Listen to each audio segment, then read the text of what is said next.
होते हैं।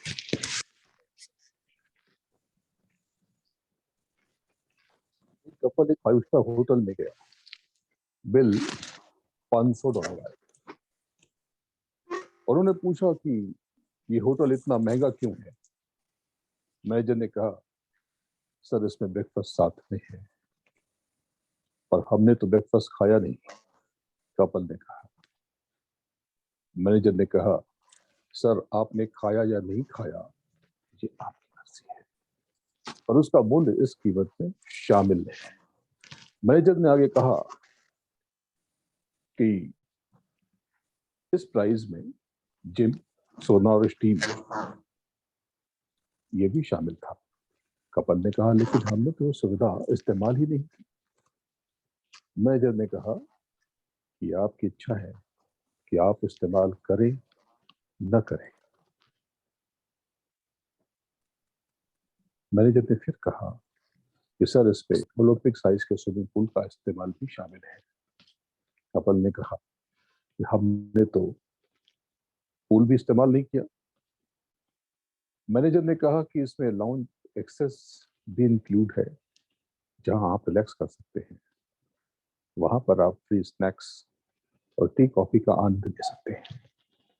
कपल ने कहा, अरे हमने तो लाउंज भी यूज नहीं किया। और वो बेचारे अफसोस में डूब गए। आप सब भी उसी कपल की तरह है जिसके जीवन में अनंत संभावनाएं छिपी हुई है, पर आपने अपनी ढेरों क्षमताओं का कभी उपयोग ही नहीं किया। इस जीवन का अगर आप परम आनंद लेना चाहते हैं तो पहले स्वयं के ढेर सारे ब्लॉक से दूर रहें, खुद को दूर रखें। किसी तरह के पूर्वाग्रह से यानी प्रेजुडिस से अपने मस्तिष्क को मुक्त रखें। परम स्वतंत्रता का भाव ही आपको परम आनंद के द्वार तक लेकर जा सकता है। खुद को व्यसनों और अनेक तरह की आदतों से रखें। स्थूल स्तर पर मन की गुलामी में हर तरह के व्यसन शामिल हैं, वो चाहे सिगरेट हो, शराब हो, चाय हो, कॉफी हो या किसी भी चीज की आदत। अगर आप किसी भी चीज के बिना बेचैन हो जाते हैं तो आप उसके गुलाम हैं। मानसिक स्तर पर तमाम तरह की मान्यताएं, उधार की सोच और विचारधाराएं भी आपको गुलाम बना सकती हैं। स्वयं को दृष्टा बनाएं। मन, बुद्धि, चित्त और अहंकार के साथ आंतरिक जरूरतों से ऊपर उठ जाएं। अपना और अपने विचारों का स्वनिरीक्षण करें, ये बेहद जरूरी है। अहंकार को लेकर बहुत ज्यादा सजग रहें, बहुत ज्यादा, क्योंकि अहम बहुत चालाकी से काम करता है। आप अपने को विराट नहीं, शुद्ध और सूक्ष्म समझें। सूक्ष्म होने में ही विशालता और विराट होने का सूत्र समाहित है। आध्यात्मिक बने।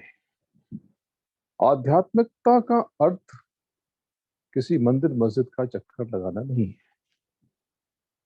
स्पिरिचुअलिटी का सीधा साधा तात्पर्य है स्वजागरण, आत्मबोध, खुद को जानना। अगर आप चाहे किसी भी धर्म के हो, मजहब के हो, रिलीजन के हो, आप आध्यात्मिक हो सकते हैं। आध्यात्म की शीर्ष अवस्था सेवा भाव है। सेवा भावी बने। दूसरों के काम आने का सुख से बड़ा कोई सुख नहीं है, बशर्ते आप अहम के अधीन न हो। किसी अच्छे नॉन प्रॉफिट का हिस्सा बने जिसे आप जानते हो, पहचानते हो। एक समूह का हिस्सा बने, मिलजुल कर काम करें, जैसे इंडिया हाउस। ऐसी ऑर्गेनाइजेशन से स्वयं को जोड़ें। सारा सूत्र सेवा में है। सेवा में ही मेवा छिपा हुआ है। जो मेवा, ये सब सेवा में है। मेवा की कामना से सेवा ना करें। किसी भी सेवा का प्रत्यक्ष लाभ न खोजें। बिना कुछ किए पाने की बिना कुछ पाने की कामना के काम करते रहे, कुछ किए बिना कुछ पाने की चाहत, किसी शक्तिपीठ, किसी जागृत पीठ या किसी दैविक शक्ति की कृपा से किसी भी चीज को बिना श्रम के हासिल कर लेने का फल अच्छा नहीं होता।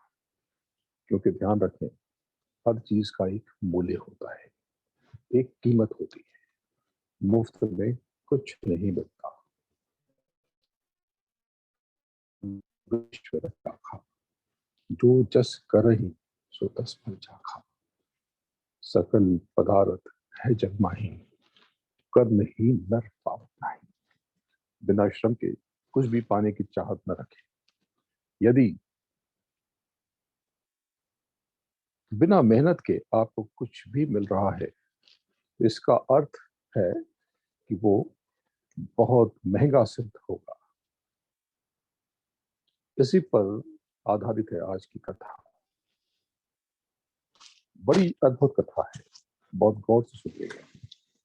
ये उन लोगों के लिए है जो कहते हैं कि लॉटरी खरीद लेंगे तो कुछ हो जाएगा, कोई जमीन का खजाना मिल जाएगा तो कुछ हमारा भला हो जाएगा, या कोई दैविक शक्ति से कोई छप्पर फट जाएगा और धन की बरसात हो जाएगी। ऐसा कुछ नहीं होता। एक बड़ी सुंदर कथा है। एक मित्र,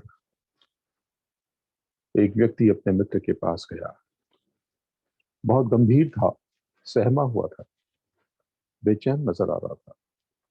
उसके दोस्त ने पूछा, क्या हो गया, इतने परेशान क्यों हो? उसने कहा कि बात ही कुछ ऐसी है। बोले, बताओ। बोलो, जो मैं कहना चाहता हूं उसे गौर से सुनना।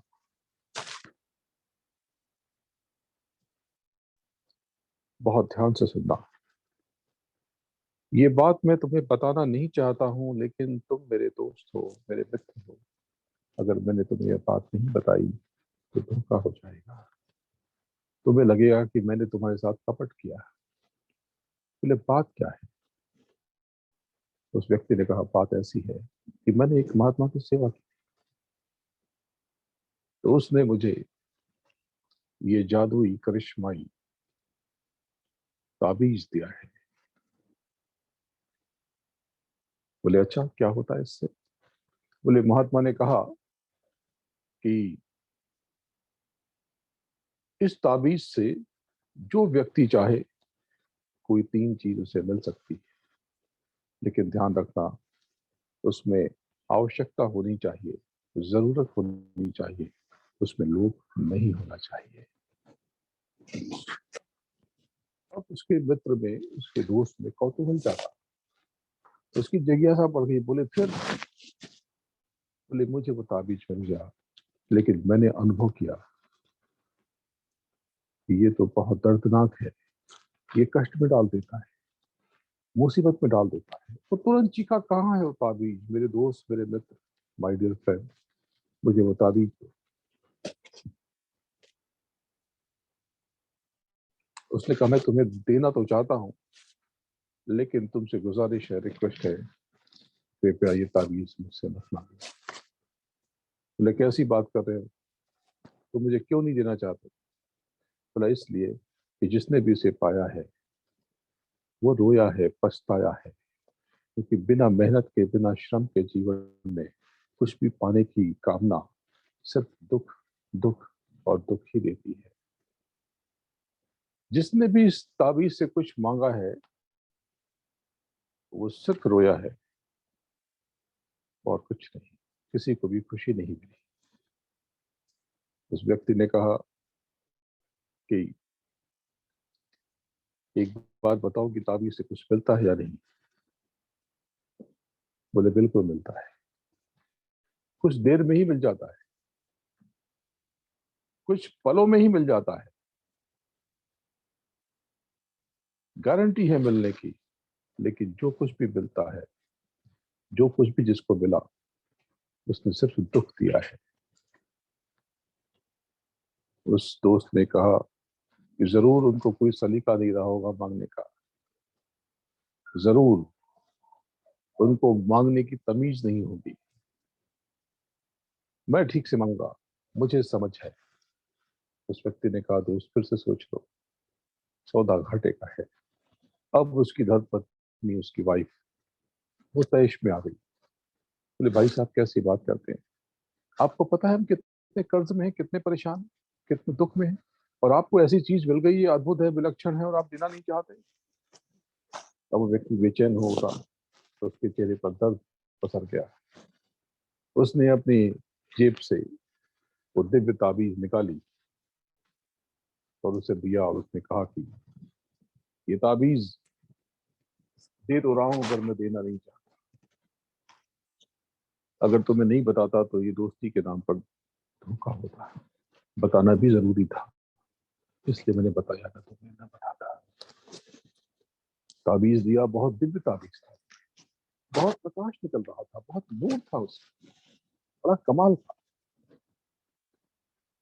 पति पत्नी खुशी से उछल पड़े। वो मित्र जैसे ही गया, उन्होंने उसे बहुत गौर से देखा। समय सुबह 8, साढ़े 8 बजे का था। पति ने पूछा, क्या मांगू? पत्नी ने कहा, अरे अपने ऊपर कर्जा है, डेट है, पहले वो क्लियर करते हैं। बोले, 1.25 लाख का कर्ज है, पहले ये मांग लेते हैं। तो कितना मांग ले? तो जितना कर्जा है। पति ने कहा, नहीं, ज्यादा मांगना चाहिए, पैसा तो खत्म हो जाएगा, जरूरतें भी हैं। बोले, 2 लाख मांग लेते हैं। पति ने कहा, 2 लाख से कुछ नहीं होगा। तो पति ने कहा, कितना सोच रहे हो? 5 लाख? बहुत ज्यादा सोचता। बोले, 10? बोले, नहीं, और ज्यादा। 15? 15 से थोड़ा और ज्यादा। 20? नहीं, 25? पति सोचने लगा, बोला, कुछ और मांगना चाहिए, थोड़ा सा ज्यादा। पत्नी घबराई, बोली कि तुम्हारे दोस्त ने कहा था, मैं तुमने कहा था कि लालच मत करना, और ये लालच ठीक नहीं। मैं रिक्वेस्ट करता हूँ, मैं रिक्वेस्ट करती हूँ कि गिरडी मत करो। पति ने कहा कि 30 मांग लेते हैं, तो जैसी तुम्हारी मर्जी।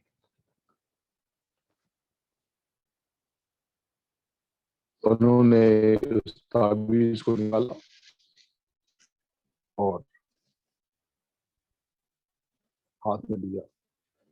बहुत प्रकाश था उसमें, बहुत था, रोशनी से निकल रही, बड़ा अद्भुत और अलौकिक। हाथ में लिया और आंख बंद किया, बोले कि हमें 30 लाख रुपए दे दो। वो घरघराया, हिला, उसमें स्पंदन हुआ, जुम्बिश सी हुई उस ताबीज में, और वो जैसे हाथ से छूट जाए, इस तरह कुछ हुआ। इसका मतलब था कि दुआ कबूल हो, प्रार्थना मानी जाए। कहानी बहुत गौर से सुनिए। दिन बीतने लगा, भोजन किया, शाम हो गई, 4-5 बजे का समय था। अचानक से ढेर सारी गाड़ियां उसके दरवाजे पर आकर रुकी। आर्मी के कई सारे ऑफिसर उतरे।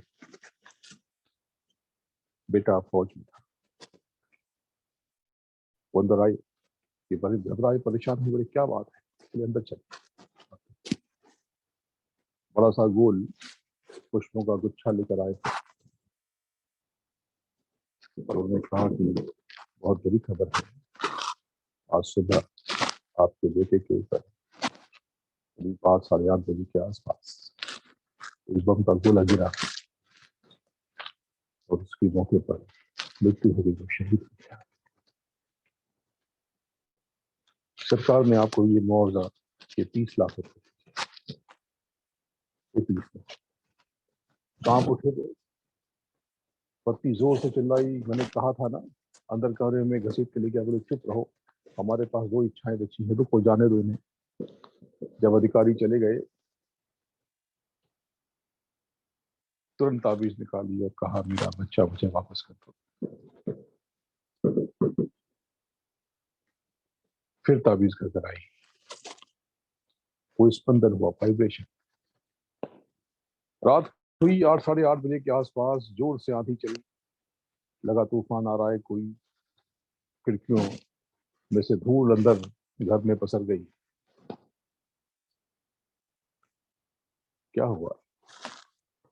कुछ आवाज आ रही है चलने की। अरे बेटे के पैरों की आवाज है ये। दरवाजे पे खटखट हुई आवाज, या कौन है? बेटे की आवाज आई, मैं हूं माँ। डैडी मैं। दरवाजा खोला तो वहां सिर्फ धुआं था, आंधी थी, धूल, कोई नहीं था। बेटा प्रेत बन गया। फिजिकल बॉडी उसकी खत्म हो गई। अपना बेटा हो, अपने सामने हो, सुख दुख हो, लड़ाई झगड़े हो, प्रेम हो, अच्छी बात है, लेकिन प्रेत के साथ ये तो बहुत बुरा हो। सर पकड़ लिया, बोले भगवान मुझे मुक्ति दिलाओ, इस प्रेत से बचाओ।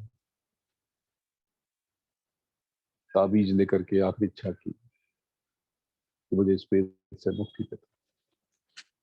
ताबीज फिर घर आई और कुछ देर के बाद आंधी बंद हो गई, सब कुछ सामान्य हो गया। रात को मध्य रात्रि में मिडनाइट उस दोस्त के पास गया, उसके मुंह पर ताबीज फेंक दी। तो तुमने पहले क्यों नहीं कहा? बोले इतना तो तुम्हें समझाया था, और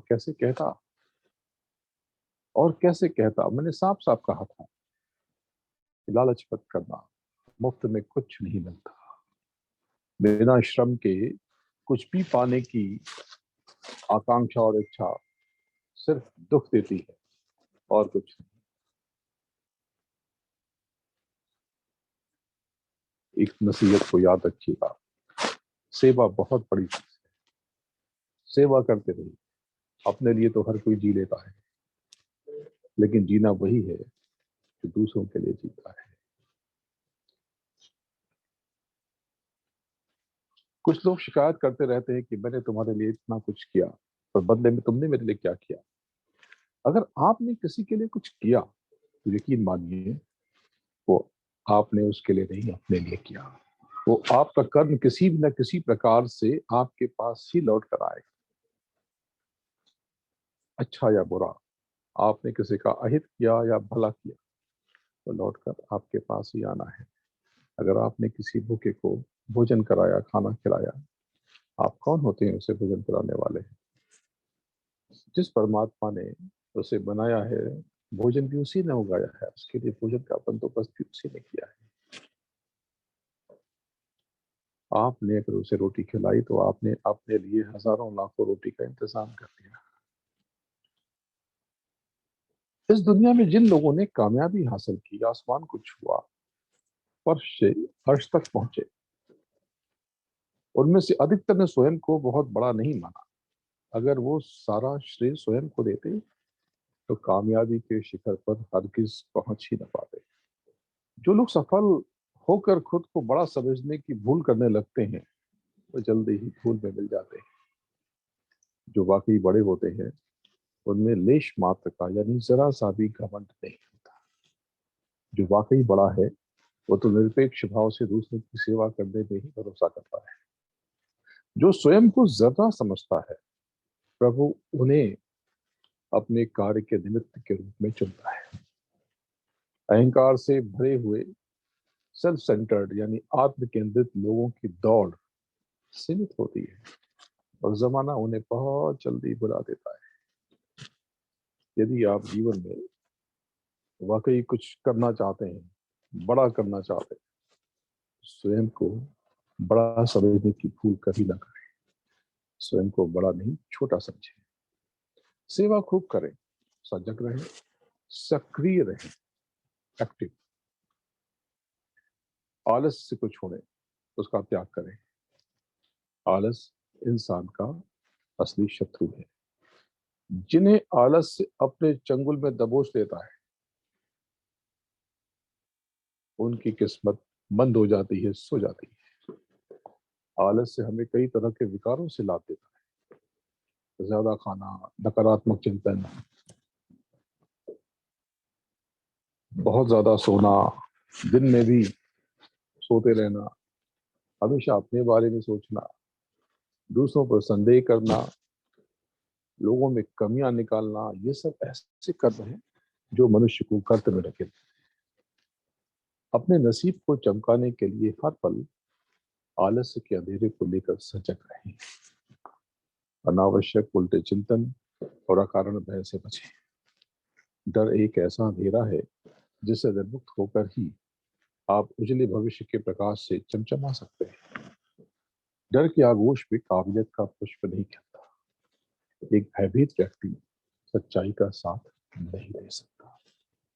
जब व्यक्ति डर से निर्मुक्त हो जाता है तब उसके रोम रोम से अभय की रोशनी चमक उठती और उसका चरित्र दृढ़ होने लगता है और वह अपने अंतर्मन की शक्ति को महसूस करने लगता है। शब्द योग आपके आंतरिक भय को मिटाने में बड़ी भूमिका का निर्वहन कर सकता है। हमने इसके इन तीनों पहलुओं को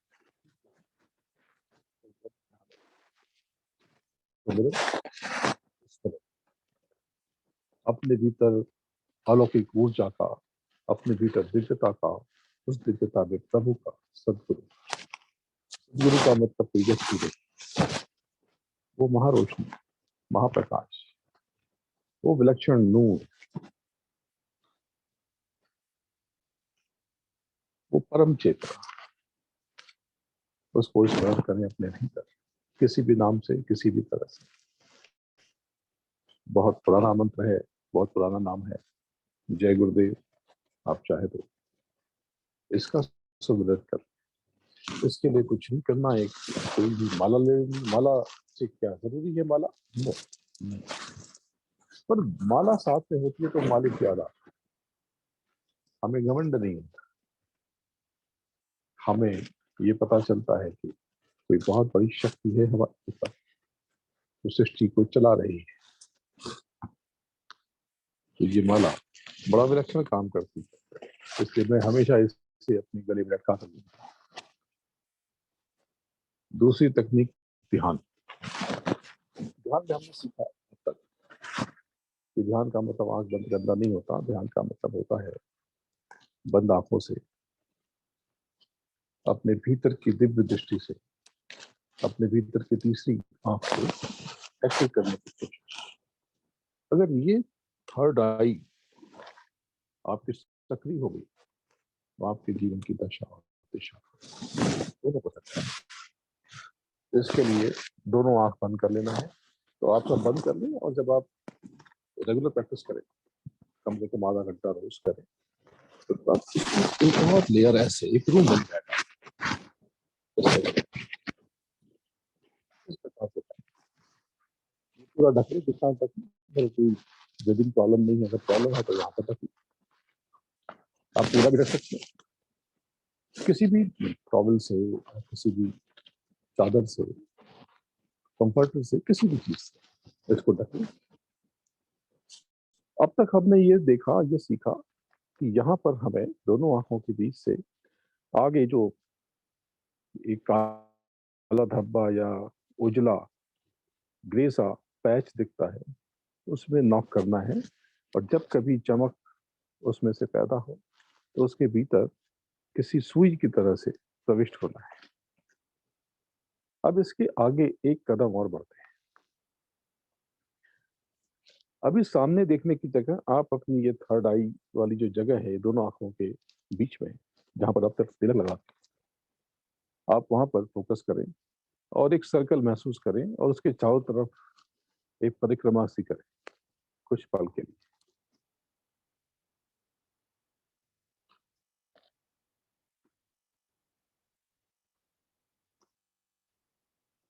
जैसे कुछ घूम रहा है, कोई चक्र, कोई पहिया, एक सर्कल।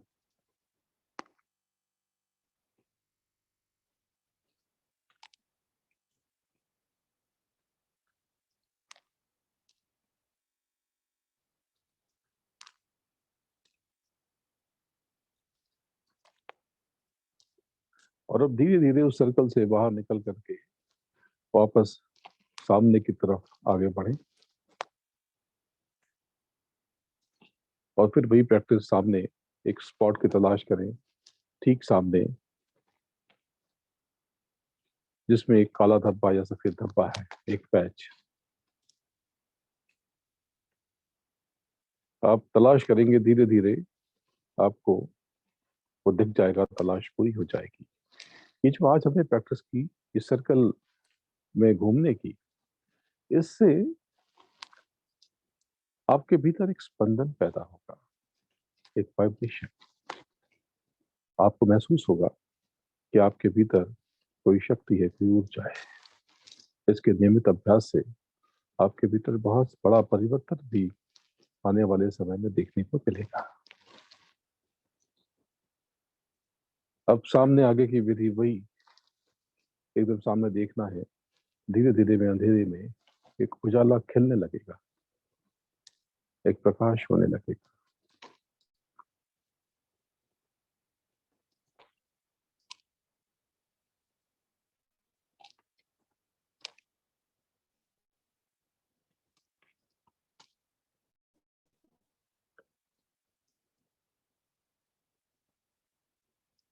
विचारों को विराम दें,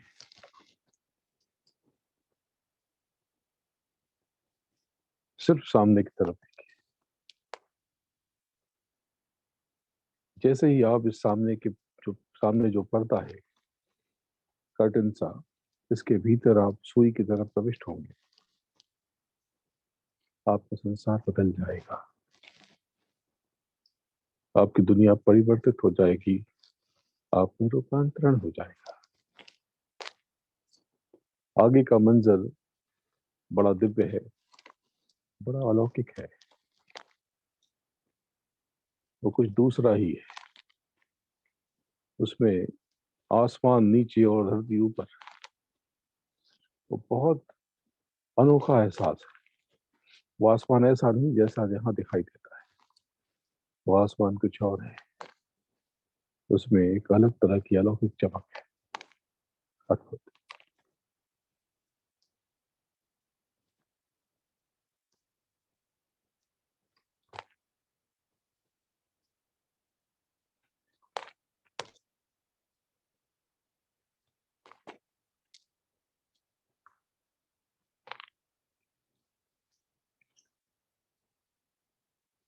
धीरे धीरे आप दोनों आंखों के बीच स्वयं को समेट लें।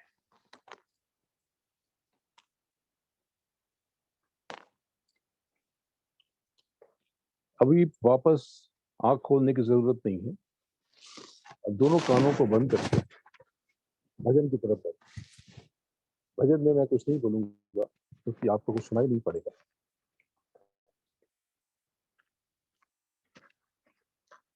भजन में आपको बाहरी कानों को विराम देकर, इसको उंगलियों से बंद करके आपको ऊपर की तरफ चढ़ना है, आगे बढ़ना है। और जो भी झंझनाहट, कनकनाहट, वाइब्रेशन आपको सुनाई पड़ रही है, उसे सुनने की कोशिश करनी है, और उसे और ऊपर चढ़ करके उन ध्वनियों को अलग अलग करने का प्रयास करना है। भजन पे बैठ जाते हैं।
धीरे धीरे स्वयं को समेट वापस लौट आए।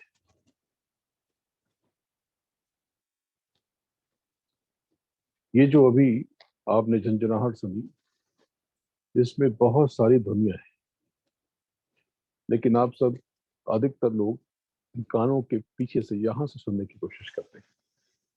ये सही नहीं है। इसको आप दोनों आंखों के बीच यहां से सुनने का अभ्यास करें।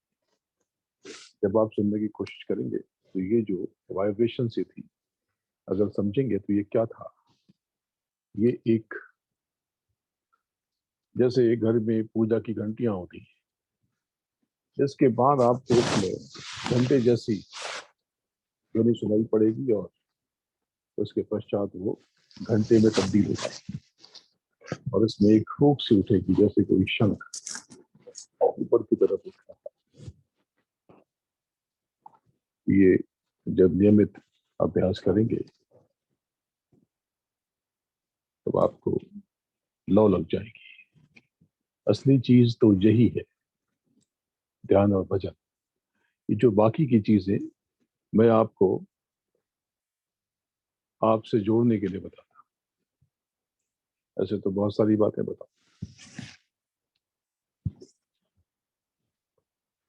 आज की मुद्रा, आज की बड़ी अनोखी मुद्रा, आज की मुद्रा शंख मुद्रा। शंख मुद्रा में पहले बाएं हाथ के अंगूठे को बाएं हाथ की मुट्ठी में ऐसे बंद और ऐसे इस तरह से करें कि आपकी इन तीनों उंगलियों का दबाव यहां पर पड़े और इसके बाद ये जो दाहिने हाथ का अंगूठा है, इसके ऊपरी हिस्से को, अग्र भाग को, ये जो टॉप है, इससे बाएं हाथ की तर्जनी या सबसे बड़ी मध्यमा उंगली के अग्रभाग से मिलाएं, इस प्रकार से। तो आप देखेंगे तो ये शंख जैसी आकृति बन जाएगी।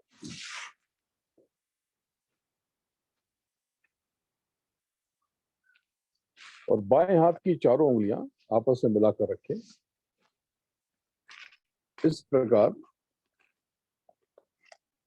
यही प्रक्रिया दूसरे हाथ से भी करें। कैसे? अब ये दाहिने हाथ का अंगूठा और बाएं हाथ,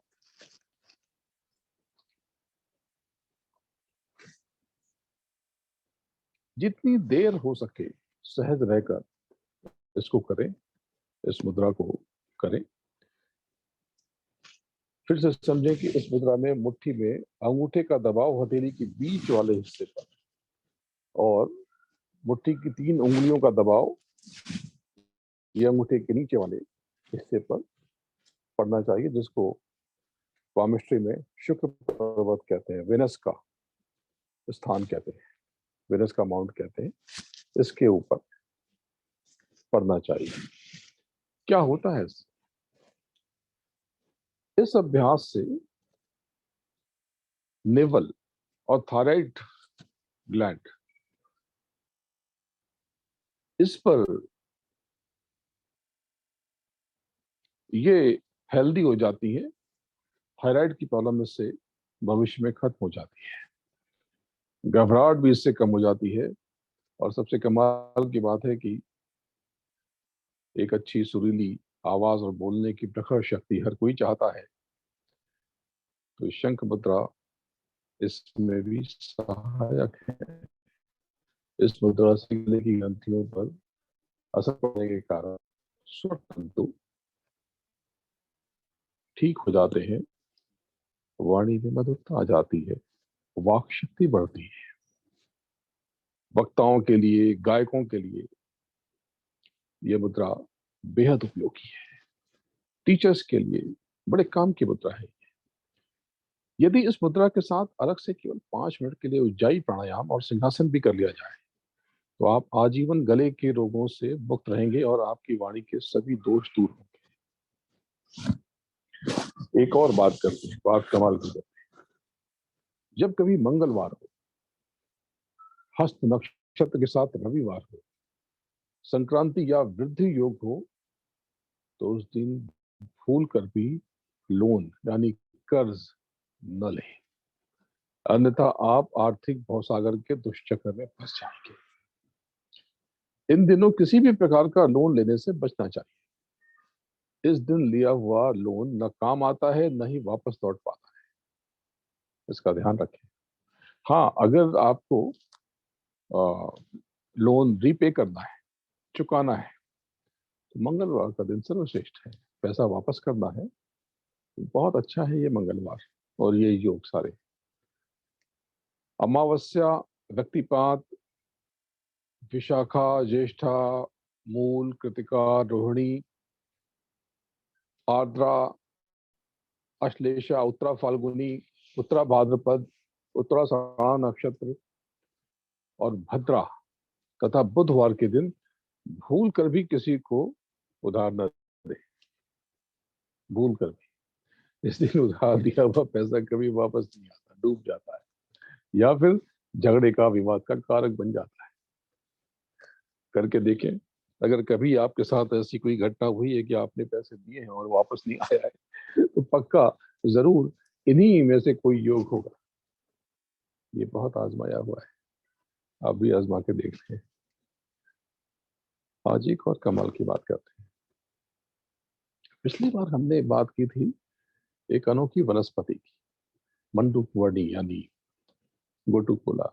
कुछ लोगों ने उसका इस्तेमाल किया और मुझे बताया कि कमाल की वनस्पति है ये, जिससे ध्यान में, मेमोरी लॉस में और मन की शांति में बहुत मदद मिलती है। मुझे बहुत मैसेज आए, कई सारे फोन आए। मुझे लोगों ने कहा कि कुछ और ऐसी ही वनस्पति बताइए जिसे हम घर में उगा सकें। तो आइए आज एक अनोखी वनस्पति की बात करते हैं।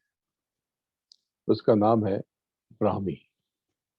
ब्राह्मी, ब्रह्म से ब्राह्मी।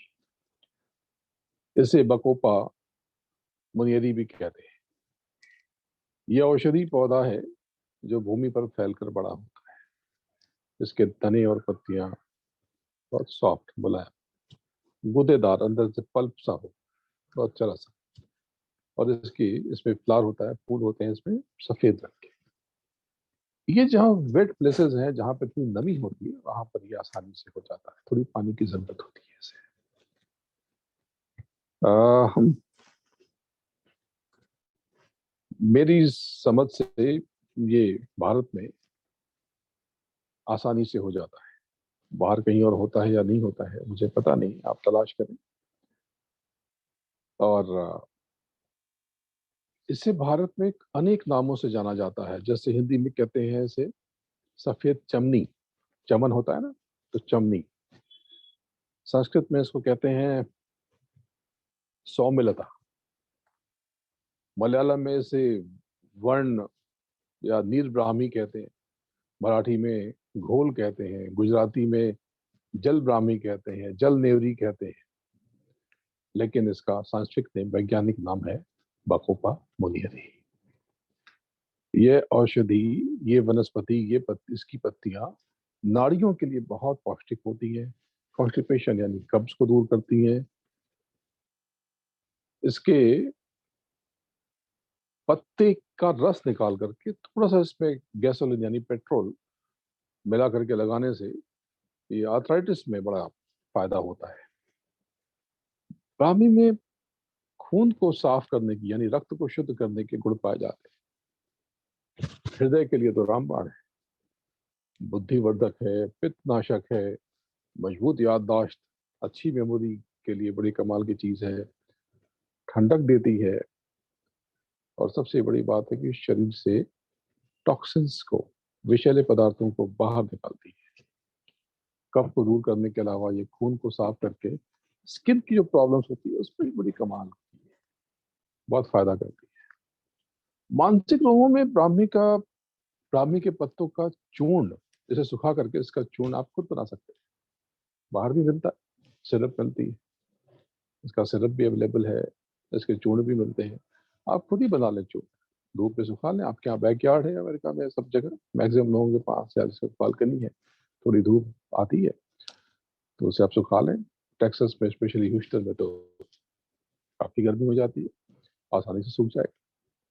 तो इसे सुखा करके इसका चूर्ण बना लें और आ, इसको ले लें। इसको थोड़ा हनी के साथ ले सकते हैं, गर्म पानी के साथ ले सकते हैं। हार्ट की प्रॉब्लम हो तो वह काम की चीज है। अल्सर हो, ट्यूमर हो, मिर्गी, पागलपन, एनीमिया, अर्थराइटिस मैंने बताया आपको, गैस की प्रॉब्लम हो, वात, एज्मा हो, दमा, इसके उपचार में ये कमाल करती है। और इससे भी ज्यादा कभी अगर खुदा न खास्ता सांप काट ले तो इस पर ये विष मारक के रूप में प्रयोग की जाती है। मस्तिष्क और मन की परेशानियों के लिए ये बहुत कारगर है, बहुत गजब की है। अब बारी है आपके जन्म तारीख की। Happy birthday. हमने अब तक 9 तारीख तक बात की। अब आते हैं 10वीं तारीख। किसी भी माह की 10 तारीख को जन्मे लोगों का जो स्वामी है प्लेनेट में, सन को कहते हैं कि इसका ये सूर्य की ये राशि होती है। ये लोग प्रॉस्परस होते हैं, पैसे वाले होते हैं, लीडर होते हैं, यानी नेतृत्व के गुणों से लबरेज होने के साथ ये ऑनेस्ट भी होते हैं, ईमानदार होते हैं, निश्चयी होते हैं, रचनात्मक और स्वाभिमानी होते हैं। कई बार लोग इन्हें इगोइस्ट भी समझ लेते हैं, घमंडी समझ लेते हैं। ऐसा होता नहीं है, पर ऐसा लगने लगता है। इनको सोशल माना जाता है, फैमिली पर्सन माना जाता है, पर फैमिली पर इनका कंट्रोल ये लूज नहीं कर पाते, ये पूरा कंट्रोल रखते हैं। हालांकि इनके परिवार को इनके तप स्वभाव का सामना करना पड़ता है, पर ये लोग अपने लोगों के लिए, अपनी फैमिली के लिए, अपने परिजनों के लिए हमेशा बहुत फिक्रमंद होते हैं। आरंभिक संघर्ष के बाद ये फर्श से अर्श तक का सफर तय करते हैं। ये लोग बहुत एनर्जी वाले होते हैं, ऊर्जावान होते हैं, बहुत एक्टिव होते हैं, क्रियाशील, दिल के सच्चे होते हैं, जुझारू, हिम्मत वाले, साहसी, क्रिएटिव और किसी न किसी विशिष्ट प्रतिभा से युक्त होते हैं। ये लोग लॉजिक, टेक्निक, साइंस, मैथमेटिक्स के साथ में मानसिक और तार्किक विषयों की गहरी समझ रखते हैं, अपनी मर्जी के राजा होते हैं। इन्हें दूसरों से सलाह या आदेश लेना हरगिज पसंद नहीं होता। ये 10 तारीख के गुण थे। अब 10 तारीख के बाद 11 तारीख, किसी भी महीने की 11 तारीख को जन्मे लोग, इनका जो रूलिंग प्लेनेट होता है मून होता है। सन का भी असर होता है, सूर्य का, और पर रूलिंग प्लेनेट का मून होता है। सूर्य के नंबर 1 और 1 से बने होने के कारण इन पर सूरज और चंद्रमा दोनों का असर होता है। वे लोग इमोशनल होते हैं, भावुक होते हैं, सेंटिमेंटल। इमेजिनेशन इनकी बहुत अच्छी होती है, कल्पनाशील होते हैं, सेंसिटिव बहुत होते हैं, संवेदनशील। एक विचार पर देर तक इनको टिके रह पाना बड़ा मुश्किल होता है। ये लोग अपमान और आर्थिक क्षति बर्दाश्त नहीं कर पाते। जीवन साथी से इन्हें तनाव मिलता है। जीवन में कई निकट संबंध बिगड़ जाते हैं। ये लोग हृदय से कलाकार होते हैं। कला, साहित्य, लिटरेचर के साथ में क्रिएटिविटी में, रचनात्मक चीजों में, जैसे कि सिनेमा, टेलीविजन, एडवर्टीजमेंट, विज्ञापन, आर्किटेक्चर, कंप्यूटर साइंस, पोएट्री, किसी भी तरह की डिजाइनिंग, इसमें ये लोग बहुत सक्सेसफुल होते हैं। लेकिन अधिकतर ये कुछ और ही काम करते हैं, लेकिन अंदर से तो ये कलाकार होते हैं। इसके साथ ये फार्मिंग, खेती, दूध, लिक्विड चीजें, जुडिशरी यानी न्याय, एजुकेशन, शिक्षा, हेल्थ यानी स्वास्थ्य के क्षेत्र में भी ये बहुत नाम करते हैं, बहुत अच्छा काम करते हैं। लेकिन धीरे धीरे इनका वजन बढ़ता जाता है और इनकी तबीयत जरा सा नाजुक हो जाती है, तो इनको हेल्थ का ध्यान रखना चाहिए। कुछ ना कुछ लगा रहता है, छोटी बड़ी परेशानियां लगी रहती है। इन्हें जीवन में कई बार अपमान का सामना करना पड़ता है, लेकिन फिर ये अपार सम्मान के साथ वापस लौट आते हैं। कई बार इन पर उंगलियां उठती हैं, बिना मतलब के आरोप लगते हैं, पर ये उसमें से बाहर निकल आते हैं। किसी गुरु के गाइडेंस से इनका जीवन बदल जाता है। किसी सदगुरु की कृपा से ये जिंदगी में वो सब हासिल करते हैं जो इन्होंने कभी सोचा नहीं होता है। जिंदगी में इन्हें कई बार किसी से परेशानी होती है, स्पाउस से इनके ओपिनियन डिफरेंसेस होते हैं, ससुराल वालों से इनकी कभी नहीं बनती, लेकिन उनका ये ध्यान बहुत रखते हैं, बहुत चैरिटी करते हैं, बहुत लोगों की सेवा करते हैं।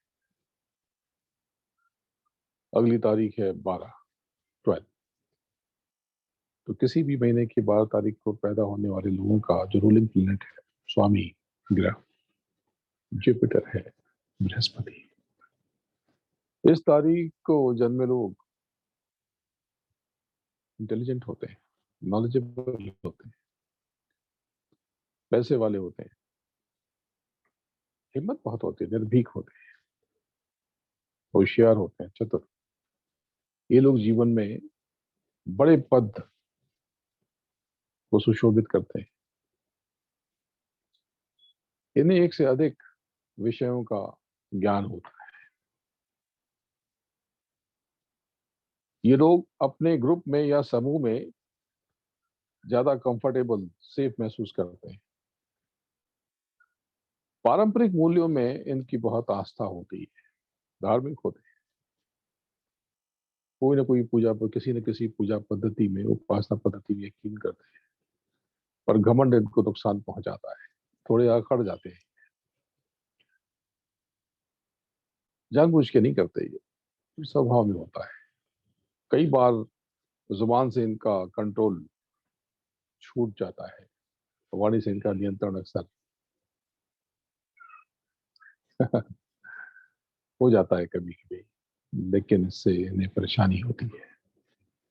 बहुत कोशिश के बाद भी ये निष्पक्ष नहीं हो पाते, न्यूट्रल नहीं हो पाते। किसी न किसी तरफ इनका रुझान रहता है। अपनी राय रखने में ये बढ़ चढ़ हिस्सा लेते हैं। ससुराल पक्ष से इनके संबंध सहज नहीं होते, इन लॉ से कभी नहीं बनती, चाहे मेल हो चाहे फीमेल हो। स्पाउस से भी इनको सहयोग तो बहुत मिलता है, लेकिन ये उसकी वैल्यू नहीं कर पाते। पर इनकी वृद्धावस्था बहुत सुखमय होती है, बहुत आनंद से इनका बुढ़ापा बीतता है। अगली तारीख है 13 तारीख। किसी भी महीने की 13 तारीख को जन्मे लोगों पर सन, जुपिटर और राहु, सूर्य, बृहस्पति और राहु, इन तीनों ग्रहों का पूर्ण प्रभाव होता है। इस अंक का, इस नंबर का रूलिंग प्लेनेट है यूरेनस, हर्षल कहते हैं हिंदी में इसे। इस तारीख को जन्म लोग बड़े बहुत थॉटफुल होते हैं, बहुत उच्च श्रेणी के, क्या कहेंगे, चिंतक, विचारक, फिलोसोफर, बहुत अच्छे दार्शनिक होते हैं। इनकी मेंटल पावर बहुत होती है, मानसिक ताकत बहुत होती है, विचार करने में ये बड़े तेज होते हैं, बहुत गजब की क्षमता होती है। पर जिंदगी में ये परेशान बहुत होते हैं, उलझे से रहते हैं। जो डिजर्व करते हैं वो नहीं मिलता। गुप्त नेतृत्व देने की क्षमता के कारण इनके साथ शासन और सत्ता की सूत्र इनमें छुपे होते हैं, बहुत कमाल का नंबर है। इस नंबर को सही न्याय नहीं मिल पाता। ये जो जिनकी जो क्षमता है, जो कुवत है, जो ताकत है, वैसे सम्मान इनको नहीं मिलता। राजनीतिक प्रबंधक यानी पॉलिटिकल मैनेजर बहुत अच्छे एडवाइजर होते हैं, स्ट्रेटजी मेकर होते हैं, रणनीतिकार, योजनाकार। मीडिया मैनेजर बहुत अच्छे होते हैं, एडवर्टाइजिंग गुरु होते हैं, प्रीचर उपदेशक होते हैं, लेक्चरर होते हैं, मार्गदर्शक होते हैं, बहुत अच्छे गाइड होते हैं, कंसल्टेंट अच्छे होते हैं, एस्ट्रोलॉजी में भी बहुत रुचि रखते हैं या अच्छे एस्ट्रोलॉजर हो सकते हैं, बहुत अच्छे TV anchor, radio jockey, art director, writer, critic, इन सब चीजों में, इन सब क्षेत्रों में, एरिया में ये बहुत सक्सेसफुल होते हैं। आरंभिक जीवन का स्ट्रगल में भी बीतता है, शुरुआती जीवन इनका संघर्ष में व्यतीत होता है, इसके बाद इनको बड़ी सफलता मिलती है। कारोबार में, बिजनेस में इनको नुकसान ही होता है, ये बिजनेस अच्छा बिजनेस नहीं कर पाते। समझ बहुत होती है पर ये रिस्क में घबरा जाते हैं। कई बार इनकी जुबान कर्कश हो जाती है, आवेश में आ जाते हैं, तहश में आ जाते हैं। अगली तारीख है 14 किसी भी महीने की 14 तारीख को जन्मे लोगों पर सूर्य, राहु और बुध, इन तीन ग्रहों का पूर्ण प्रभाव होता है। लेकिन इस डेट का, इस तिथि का जो रूलिंग प्लेनेट है, स्वामी ग्रह, वो मर्क्यूरी है, बुध, जो बौद्धिक क्षमता का मालिक है। लिहाजा इस जन्म तिथि को जन्मे लोग बहुत क्या कहेंगे, इनकी इंटेलेक्चुअल क्वालिटी बड़ी अद्भुत होती है। बौद्धिक, वैचारिक और मानसिक रूप से ये प्रॉस्परस होते हैं, समृद्ध, लबरेज, ये सब गुण लबालब भरा होता है, लबालब। ये ऊर्जावान होते हैं, हिम्मत बहुत होती है, जोखिम लेने वाले होते हैं, एक्टिव होते हैं, गतिशील, बहुत होशियार होते हैं, चतुर होते हैं, बुद्धू नहीं होते। आर्थिक जोखिम उठा करके इनको पैसा बनाना आता है, यानी रिस्क लेकर के धन से धन अर्जित करने की कला में ये पारंगत होते हैं, कुशल होते हैं। Stock market, speculation, future trading, इन सब की इनको बहुत महीन, बहुत बारीक समझ होती है। अगर ये इस फील्ड में काम करें तो बहुत आगे जाते हैं, बहुत कमाल करते हैं। अपनी आवाज से, अपनी वाणी से ये विरोधियों को समर्थक बनाने का हुनर बखूबी जानते हैं। अपनी जिंदगी में ये जमीन से अर्श तक का सफर तय करते हैं। ये लोग किसी की अधीनता या बंधन स्वैच्छिक रूप से स्वीकार नहीं कर पाते हैं। अक्सर जब भी इनको मौका मिलता है, जब भी इनको चांस मिलता है, ये अपने खुद के काम में, अपने उद्यम में, अपने बिजनेस में, अपने काम में ये लग जाते हैं या अपना स्वयं का काम करने की चाहत रखते हैं। अगली तारीख है 15 किसी भी महीने की 15 तारीख को जन्मे लोगों पर सूर्य, बुध और शुक्र का पूरा प्रभाव होता है। इस तिथि का स्वामी ग्रह शुक्र है, विनस। विनस यानी लग्जरी, रिलेशनशिप, प्लेजर, ऐश्वर्य, आनंद और संबंधों का मालिक।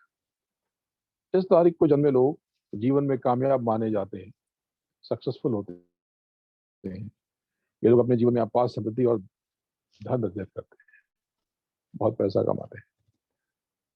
इनकी सक्सेस खामोश होती है, लोगों को नजर नहीं आती, पर ये बहुत आगे जाते हैं। जो चाहते हैं वो कर सकते हैं। होते हैं लॉन्ग होते हैं, पसंद कामयाबी बड़ी तंग होती है। Sports, dance, art, literature, music, acting, cinema, theatre, इन सब में उनकी स्वाभाविक रुचि होती है। ये लोग जीवन में जमीन से फलक तक का सफर तय करते हैं। इनमें अपोजिट सेक्स यानी विपरीत लिंगियों को आकर्षित करने की बड़ी खास क्षमता होती है और इन्हें समाज में बड़ी प्रतिष्ठा मिलती है, बहुत सम्मान मिलता है, बहुत लोकप्रिय होते हैं, फेमस होते हैं। अगला नंबर है, अगली तारीख है 16। तो किसी भी महीने की 16 तारीख को जन्मे लोगों पर 3 प्लेनेट का सीधा असर होता है, सन, वेनस और नेपच्यून।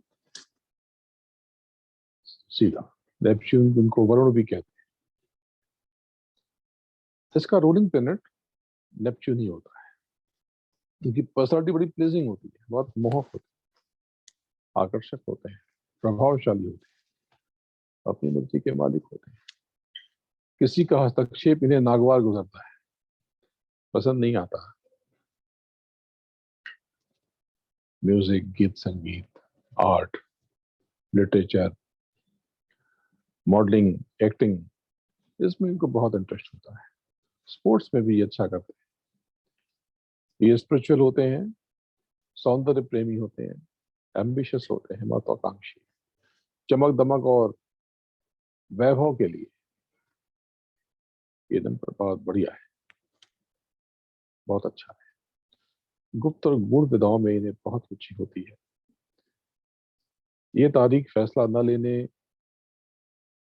डावाडोल, टालने, टाल मटोल, देर से निर्णय लेने या निर्णायक स्थिति से बचने का प्रयास करने के लिए जानी जाती है। ये लोग आंख बंद कर लेना चाहते हैं सिचुएशन से।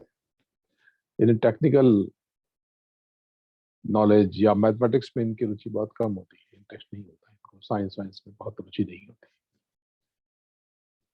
तो ये थी 16 तारीख तक की बात। 17 वाले अभी खामोश होकर देख रहे थे कि ये क्या हुआ, ये तो अब ये चुप होने की तैयारी में है जी, क्योंकि 1 घंटा पूरा होने वाला है। वेबिनार आरंभ होने से पहले शुरुआत में शायद आप लोग नहीं सुन पाए, विपिन कुमार जी ने मुझसे पूछा कि ये जो आज की सिचुएशन है, इस पे आपकी क्या भविष्यवाणी है। तो जो लोग मुझे जानते हैं, मुझे सुनते हैं, पढ़ते हैं, उनके लिए ये आज की स्थिति बहुत आशाजनक नहीं है, क्योंकि इस साल की शुरुआत में दिसंबर में ही मैंने बता दिया था कि अगले साल युद्ध जैसे हालात पैदा होंगे, युद्ध हो सकता है, झड़प हो सकती है और तनाव बढ़ सकता है। ये तनाव कुछ समय के बाद शांत होगा, लेकिन फिर विकराल होके बड़ा होके फिर से आए। कई राष्ट्रों की कीमत बहुत कम हो जाएगी और कुछ राष्ट्र शक्तिशाली बन के उभरेंगे। जिनकी कीमत कम होगी, जो ताकतवर हैं लेकिन उनकी कीमत कम होगी, अब वो अपनी नई योजना बनाएंगे जिससे भिड़ंत होगी, जिससे वातावरण में जहर घुलेगा और हथियारों की खरीद की होड़ बचेगी। समय अच्छा नहीं है, पर आप सब एक दूसरे की मदद करें, सकारात्मक रहें, पॉजिटिव रहें। आने वाले समय में मैंने पहले भी कहा था, दिसंबर की कटिंग्स आप सर्च करें तो मिल जाएगी कि मैंने क्या कहा था। मैंने ये कहा था कि आने वाले समय में महंगाई बहुत बढ़ेगी। अभी आपने ये देखा कहाँ है?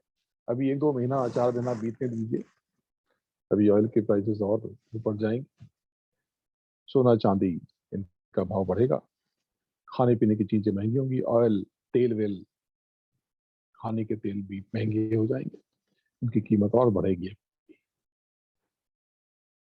अच्छे अच्छे लोगों की पेशानी पर